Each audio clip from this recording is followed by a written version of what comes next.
Pemerintah telah melakukan revisi tarif ojek online dengan menaikkan harga jasa melalui aplikasi sesuai dengan zona yang ditetapkan oleh Kementerian Perhubungan di 88 kota. Menanggapi hal tersebut, pelaku ojek online di Palembang menyambut baik peraturan tersebut.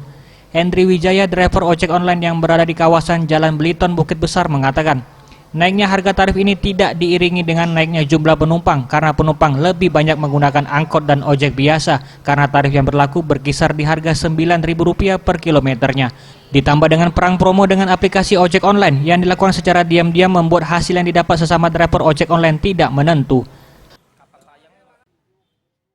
Kenaikan tarif di dunia ojol yang sekarang ini ada senang dan ada susah. Dalam artian senangnya pendapatan kita naik, yang susahnya di suatu sisi banyak customer yang merasa terkejut lah dengan kenaikan tarif sekarang ini.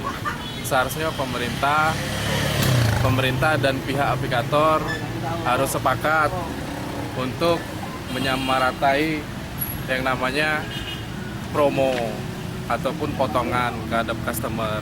Jadi suatu sisi customer juga merasa berimbang antara kenaikan tarif sama promo yang keluar, dan juga dari pihak aplikator, dari Gojek ataupun Grab.